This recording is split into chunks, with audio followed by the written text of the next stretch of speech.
Buenos días, gracias por acompañarnos, doctor. ¿Cuál fue la comprensión de la ciudadanía para entender el mensaje que ustedes llegaban y quienes también le dijeron no a esta consulta popular?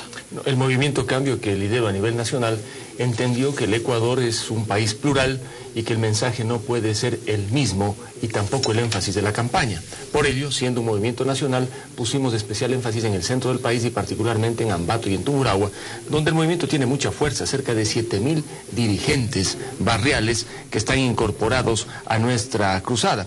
¿Cuál fue la razón para que en Ambato haya perdido por primera vez el presidente Correa? Antes había perdido en los 8 cantones de la provincia de Tungurahua. Esta vez perdió prácticamente en el cantón Ambato y en sus zonas urbanas. Resulta que el ambateño, como la mayoría de ciudadanos ecuatorianos, sintió un desencanto frente a las propuestas de la consulta popular, que fueron vistas como una amenaza a su capacidad productiva. Las 10 preguntas, en lugar de estimular la capacidad para producir, generar riqueza, bienestar, combatir la delincuencia, significaban todo lo contrario. Y eso fue debidamente apreciado por aquellos que se dedican a producir, generar bienestar, tratar de generar fuentes de empleo y de trabajo. Ahora, doctor, ya se habla del derecho a la resistencia. Ubiquemos el centro del país que le dijo no a esta consulta popular. Va a ganar el sí, no con lo que se esperaba el gobierno, por un porcentaje no muy elevado. ¿Qué va a pasar con estas provincias que le dijeron no al país? Bueno, varios movimientos indígenas de Cotopaxi y de Chimborazo han anunciado que van a ejercer el derecho a la resistencia previsto en la Constitución. Probablemente lo hagan como pueblos indígenas.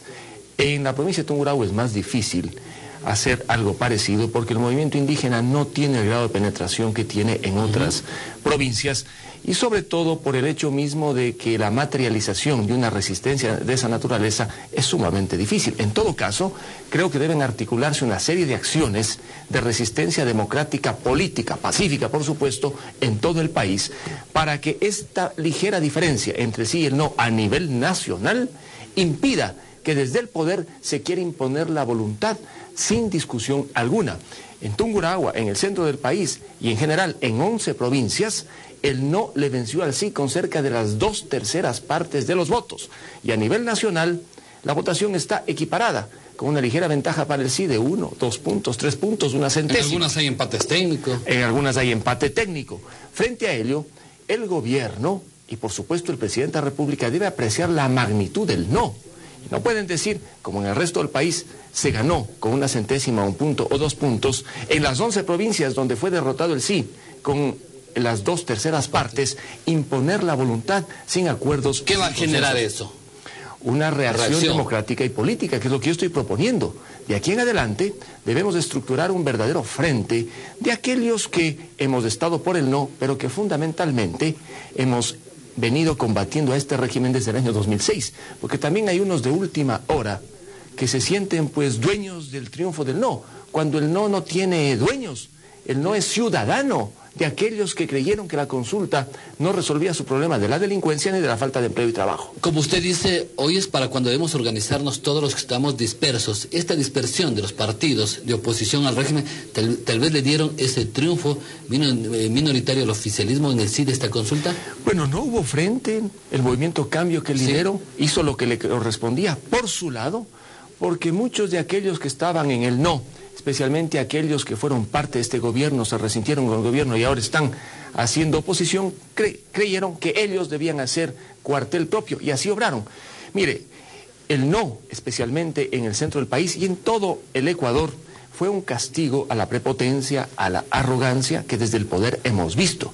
Pero yo ya estoy advirtiendo que en ciertos grupos opositores que dicen llamarse de izquierda, aparece la misma arrogancia, el mismo triunfalismo. ¿Quiénes? Bueno, allí hay algunos, como el expresidente de la Asamblea, el economista Acosta, que dice, bueno, nosotros estamos aquí, hemos ganado, el pueblo votó no porque quiere más revolución socialista, porque quiere más reforma agraria, quiere más redistribución de la riqueza. Es una visión equivocada. La gran mayoría que votó por el no, no lo hizo porque quiere más socialismo, de este socialismo falsificado llamado el siglo XXI. Lo que quiere es más libertad, más derechos, más garantías, más seguridades para producir, para vivir en paz. Quiere todo lo contrario de lo que dicen pues aquellos llamados radicales que hoy estuvieron en el no. Yo quiero decirle a usted sinceramente y a los televidentes de este medio que debemos bajar las aguas. Desde el gobierno tienen que ser más moderados, prudentes y tolerantes.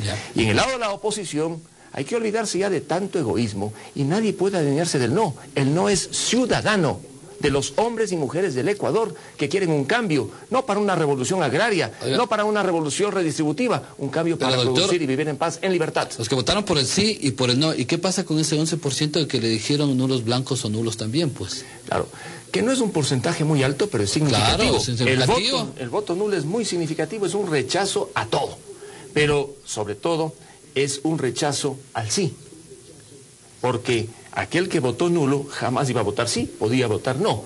Entonces, ese 11% también tiene que ser visto en perspectiva. La gente está cansada, le digo a usted, de tanta arrogancia y sobre todo de una serie de medidas y discursos que van en contra de las garantías ciudadanas, de los derechos ciudadanos, de la capacidad de producir, de vivir en libertad. La gente no quiere un modelo socialista en este país. Quienes no somos de este llamado socialismo del siglo XXI, y que lo hemos combatido desde el año 2006, queremos para el Ecuador un nuevo modelo. Es decir, usted comparte en cualquier momento que les llamen a un diálogo abierto, tanto desde el oficialismo con todos los sectores de oposición, para guiar un país. Bueno, el Movimiento Cambio y aquellos que... ¿Están de acuerdo ustedes a un diálogo nacional? Nosotros estamos dispuestos a debatir, porque las posiciones tienen que debatirse, y luego de debatírselas se puede llegar a puntos de coincidencia. Pero nadie puede resignar aquello en lo que cree y por lo que lucha simplemente por darse la mano. Nosotros somos en ese punto radicales de una sola línea, pensando en el interés del ciudadano ecuatoriano, en sus derechos, sus garantías y sus libertades. El Movimiento Cambio considera como un triunfo lo realizado en el centro del país. Bueno, nosotros hicimos lo que nos correspondía. ¿Es un triunfo para ustedes? Cumplimos nuestra obligación política y cívica. A mí no me gusta ser petulante diciéndole hemos triunfado, hemos ganado y gracias a nosotros esta victoria. Hicimos lo que debíamos. Un buen analista va a identificar fácilmente por qué se ganó en Ambato y en Tungurahua. Prácticamente la campaña publicitaria dominante fue la del Movimiento Cambio, no había ninguna otra salvo la del gobierno. Entonces fue gobierno frente a la publicidad del Movimiento Cambio en varias provincias del centro del país y particularmente en Ambato y en Tungurahua. Él explica mucho, además de estos 7.000 militantes que tiene en el centro del país, el Movimiento Cambio, que sin costo alguno, con una llamada telefónica, vía Facebook, vía Twitter, se movilizaron. Además le quiero decir algo, el Movimiento Cambio se diferencia de los partidos tradicionales en su organización y en su forma de hacer política. Utilizamos las nuevas tecnologías al máximo, lo que hoy se llama pues la telepolítica 2.0, con nuestros jóvenes especialistas. Ello nos permitió llegar a jóvenes universitarios especialmente y movilizar mucha gente en el centro del país y también en otras provincias del Ecuador. En Guayas tenemos un núcleo, en Azuay, por supuesto, en el Carchi, en Loja, en Manabí. Núcleos que se mueven, que creen que están bien formados. Este es un grupo de gente estructurada políticamente. Movimiento Cambio viene para largo, entonces, para las próximas elecciones también. Bueno, esperamos nosotros constituirnos hasta diciembre de este año, febrero del próximo, y participar en la próxima contienda presidencial dentro de un gran frente, porque en eso somos patriotas, a fin de sustituir este modelo, y si no se da el gran frente, lo haremos solos, porque como le digo, que aquellos que componemos el Movimiento Cambio somos estructurados políticamente con altos ideales, no tenemos rabo de paja y podemos luchar cara a cara con cualquier opositor.